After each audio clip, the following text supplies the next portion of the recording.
Bonsoir chers téléspectateurs, merci de suivre les programmes de la télévision Africab. Aujourd'hui, nous recevons sur ce plateau de questions à débattre M. Babacar Diagne, président du Conseil national de l'audiovisuel au Sénégal. M. Diagne, bonsoir. Bonsoir, Mme Fatou. Merci d'avoir accepté notre invitation. Le plaisir est pour moi.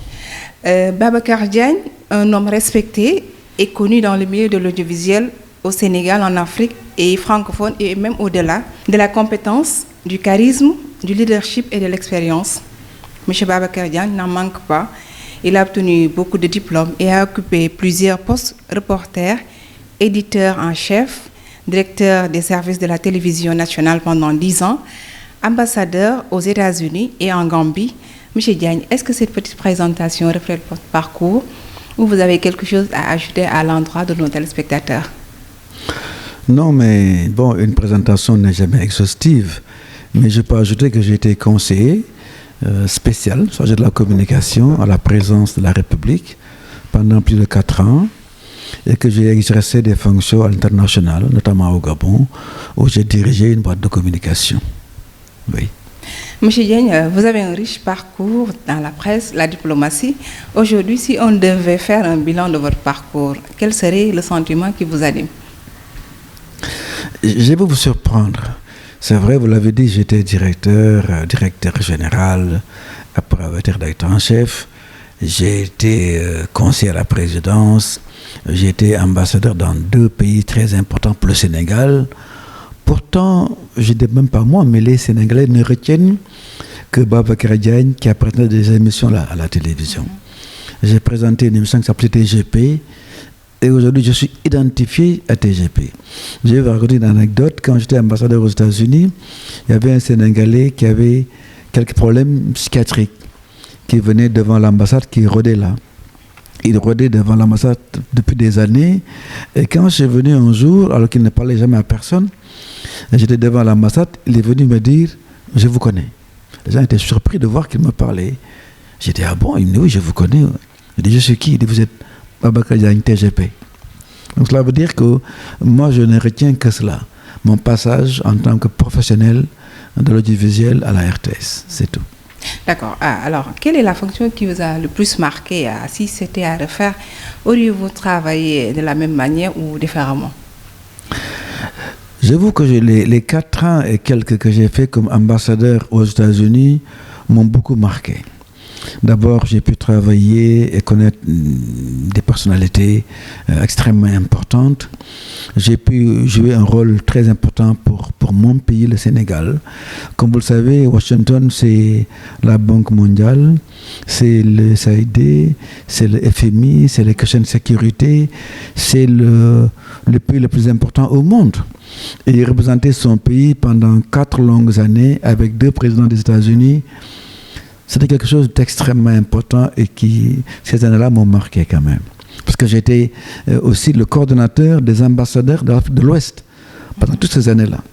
Et j'étais aussi le trésorier de l'Afrique entière par rapport aux ambassades. Donc c'était extrêmement important pour ma carrière.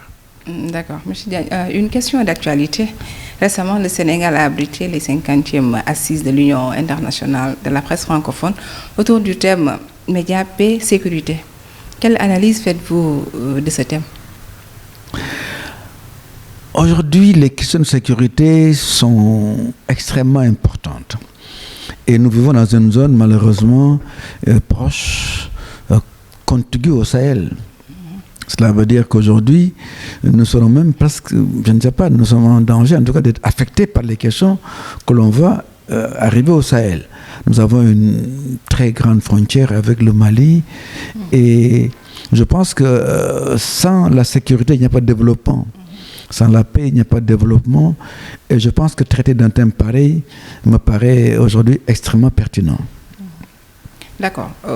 Quel regard alors portez-vous sur la presse sénégalaise aujourd'hui, surtout la télévision et aussi au-delà des réseaux sociaux? C'est une presse très dynamique. Nous avons, comme dans tous les autres aspects, quand même une inflation de journaux. Vous savez, il y a plus d'une 30aine de télévisions, rien que dans la TNT. Télévision privée. Alors qu'en Côte d'Ivoire, ils ont 3 télévisions privées. Et savez-vous qu'au Sénégal, nous comptons seulement 18 millions d'habitants. Les Ivoiriens sont 29 millions d'habitants. Savez-vous que les Marocains sont 38 millions? Il y a une dizaine de télévisions. Donc au Sénégal, c'est connu, nous avons plus de 400 partis, nous avons des centaines de syndicats. En télévision aussi, je pense qu'il y en a un peu trop. Dans la TNT, il y en a beaucoup trop. Les quotidiens, c'est une 50aine, je crois, ou plus. Et les radios, c'est 490 radios, aux enfants de 490 radios. Je ne pense pas que nous ayons un marché commercial suffisant pour faire vivre autant d'organes. Et la conséquence la plus immédiate, c'est qu'il y a des problèmes économiques. Je pense que le modèle économique viable est difficilement trouvé dans un contexte pareil. Donc le paysage médiatique sénégalais est tributaire de cela, d'une situation économique difficile. Mais n'empêche que c'est une presse dynamique et je pense que nous avons des gens de talent. Malheureusement, aujourd'hui, nous devons compter avec les réseaux sociaux. Et donc, forcément, la conséquence la plus immédiate, c'est les fake news, la manipulation, ce qui fait qu'aujourd'hui, il est difficile de faire un travail professionnel intéressant. Je pense que nous devons, franchement, nous qui sommes de la presse et que qui sommes en général formés dans des écoles comme il faut, nous devons être encore plus vigilants et essayer de redorer le blason de la presse parce que c'est extrêmement important. Aujourd'hui, tout le monde c'est des journalistes, tout le monde c'est des chroniqueurs. Nous sommes donc infiltrés. Et je pense que faire un travail d'assainissement dans notre presse est une exigence majeure aujourd'hui. Ok. D'accord. Monsieur Diagne laisse rarement indifférent. L'on vous juge souvent comme un journaliste toujours aligné sur le pouvoir en place. Que répondez-vous à ces réflexions de telle nature? C'est des questionnements tout à fait normaux. Vous savez, il est difficile de faire le travail que je fais, d'avoir le parcours que j'ai eu et d'éviter totalement les projections négatives. Ce n'est pas possible. Je pense qu'il faut savoir que c'est partie du métier. C'est partie du métier. L'essentiel, c'est d'être en accord avec sa propre conscience et de faire son travail de manière toujours professionnelle et convenable. Je me souviens quand le président Wade dans l'opposition, très souvent les gens nous opposaient, ils disaient Babacar Diagne, Wade, etc. Quand le président Wade est arrivé, j'ai quitté immédiatement la RTS. Il a été le premier à me faire appeler pour faire de moi son conseiller spécial pendant longtemps et me retourner à la RTS comme directeur général. Il n'intéressait pas d'éloges. Donc, quand les gens ne vous connaissent pas, forcément, ils font des projections négatives. Mais quand ils vous connaissent, généralement, ils changent de perception. Donc, c'est tout à fait normal, quand les gens vous regardent à distance, d'avoir ces perceptions-là. Et malheureusement, quand vous êtes un haut fonctionnaire de mon niveau, votre force est votre faiblesse.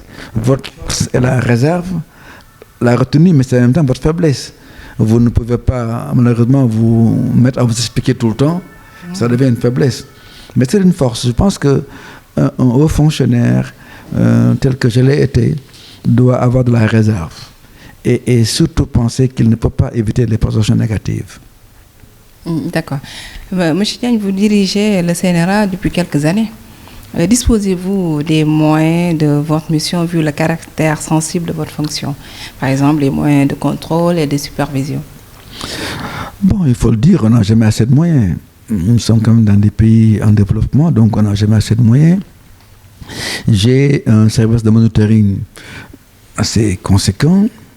Moi-même, j'ai contribué à les faire former. Là, ils reviennent de Bruxelles. Et j'en avais encore d'autres qui vont aller à Bruxelles se former dans le monitoring parce que nous avons les élections qui arrivent. Nous avons fait un travail qui n'a pas été fait auparavant. Nous avons structuré le paysage audiovisuel. Nous avons fait les conventions pour les radios, les télévisions. Les cahiers de charges sont faits.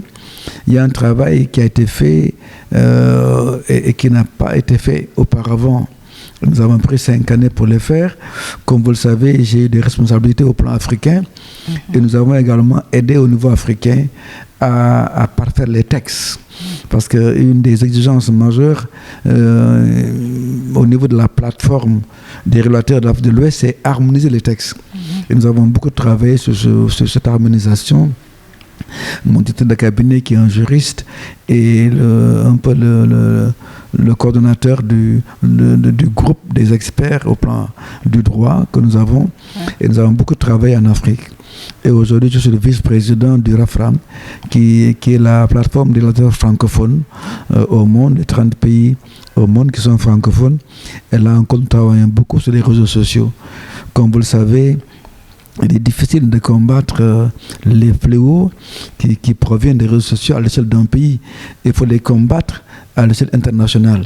C'est pourquoi nous sommes en train de travailler à l'Union européenne pour faire un peu ce qu'ils ont fait avec l'Union européenne, après ce qu'on appelle le Digital Services Act. Ce travail-là qu'ils ont fait de contrer un peu les contenus nocifs qui viennent des réseaux sociaux. Nous sommes en train de recopier un peu le travail qu'ils ont fait au niveau de l'Union européenne pour qu'au niveau africain également, que les réseaux sociaux soient représentés dans nos pays et qu'on puisse un peu déposter quand il y a des contenus qui sont nocifs, nuisibles pour nos cultures, pour nos civilisations, et en même temps profiter un peu de ce qu'ils gagnent. Ils gagnent un argent fou en Europe, on le sait. Ils ont réussi à un peu prendre quelque chose de ces dividendes-là. Nous souhaiterions aussi en Afrique bénéficier de cela. Mais nous y travaillons, ce n'est pas un travail facile. J'ai même été en France, j'ai été à Bruxelles. Nous avons eu des contacts avec les grandes plateformes, Meta, TikTok et autres. Nous sommes en train de travailler YouTube, de travailler pour essayer d'avoir donc un peu une sorte de convention qui nous permettra de contrer les contenus nuisibles qui nous viennent de ces plateformes-là. D'accord. Quelles sont les dispositions? On est à moins d'un mois de l'élection présidentielle. Quelles sont les dispositions que vous avez prises pour le bon déroulement du scrutin? Nous anticipons toujours. Vous l'avez vu d'ailleurs, parce que nous en avons parlé. Je viens de finir une grande tournée qui nous a menés dans toutes les régions du Sénégal.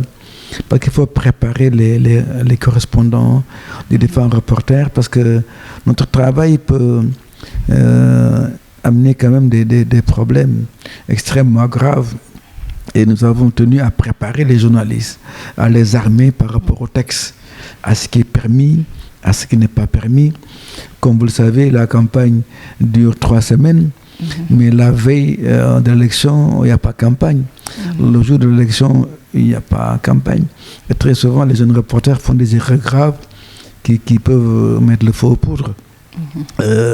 Beaucoup d'entre eux donnent la parole à des politiques qui font campagne le jour du vote, alors que ce n'est pas permis.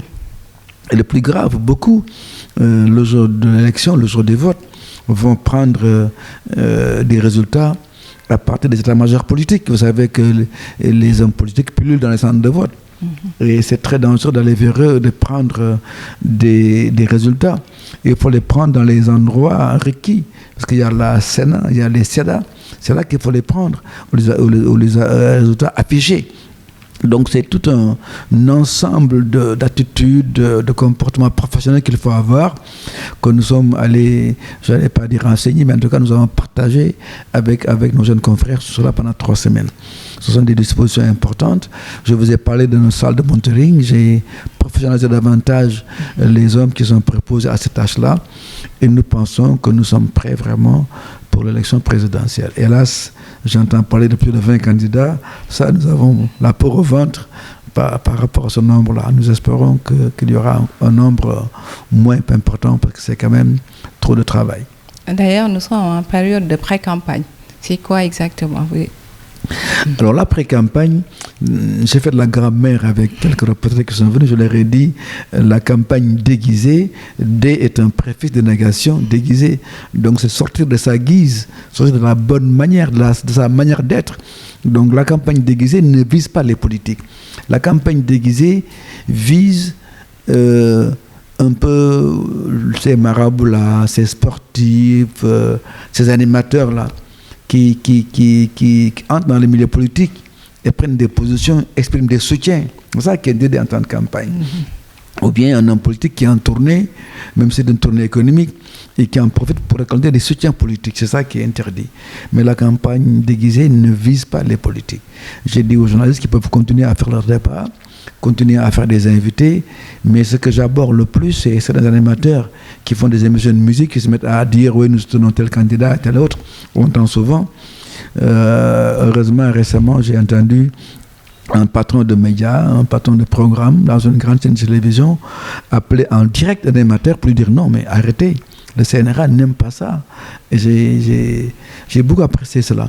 Cela veut dire que les gens sont un peu conscients de ce qui est interdit, de ce qui est autorisé par l'organe de régulation, et c'est important. D'accord. Juste une dernière question. Comment se porte la coopération de votre organisme avec les autres organes de régulation en Afrique? Alors là, vraiment, elle se porte à merveille, parce que moi-même, j'ai dirigé, donc, comme je le dis, pendant 2 années, la plateforme des régulateurs de l'Afrique de l'Ouest. Donc, j'étais constamment à Abidjan, j'étais constamment à Niamey, à Ouaga, et partout. Et nous avons fait un travail vraiment remarquable pour harmoniser nos textes. Ça, c'est déjà fait. Et nous collaborons pratiquement au quotidien. Sur les droits sportifs, nous collaborons pour voir comment sécuriser les droits pour les pays qui les ont achetés, sur la régulation en temps avec ce temps du numérique, donc avec les réseaux sociaux. Nous avons ensemble rencontré les grandes plateformes et nous sommes en train de travailler au niveau du RIARC, qui est la plateforme africaine, pour voir comment nous pouvons signer donc une sorte de convention avec les grandes plateformes, YouTube, Facebook et autres. Et c'est extrêmement important pour nous. Encore une fois, vraiment, je salue le travail remarquable qui a été fait à ce niveau-là pour coopérer entre nous, d'abord au niveau ouest-africain et au niveau africain. Et comme vous le savez, récemment, il y a une plateforme au niveau de l'Afrique centrale, dirigée par mon ami Chebou Keng du Cameroun. Et là aussi, nous allons encore avoir des relais pour mieux travailler et mieux propager les comportements et les bons comportements en régulation dans ce temps que nous vivons, qui est un temps extrêmement perturbé. D'accord. Monsieur Diagne, vous avez un message à délivrer à l'endroit des téléspectateurs de la diaspora? Si c'est par rapport aux médias, parce que vraiment c'est mon domaine, il faut que nous sachions que nous avons de lourdes responsabilités. Si l'impact que nous avons est énorme, et nous avons un impact énorme, il faut vraiment élever notre responsabilité au niveau de cet impact-là. Et c'est important. Et pour cela, il faut nous former davantage. Beaucoup de jeunes viennent dans le métier, malheureusement très souvent, il y a des problèmes de formation, il y a des problèmes d'expérience. Je pense qu'il nous faut renforcer l'encadrement et dire aux gens qu'il n'y a pas de liberté sans responsabilité. Nous revendiquons beaucoup la liberté de la presse et je pense que c'est une exigence majeure, c'est vrai, mais cette liberté ne va pas sans responsabilité. Il faut que nous, qui sommes dans la presse, en soyons très conscients. D'accord. Monsieur Diagne, merci d'avoir répondu à l'invitation d'Africab. La chaîne panafricaine vous remercie de votre disponibilité. Le plaisir était pour moi, Mme Fatou. Chers téléspectateurs, merci d'avoir suivi votre émission Ces questions à débattre. Je vous donne rendez-vous prochainement avec une autre personnalité. Merci et bonsoir.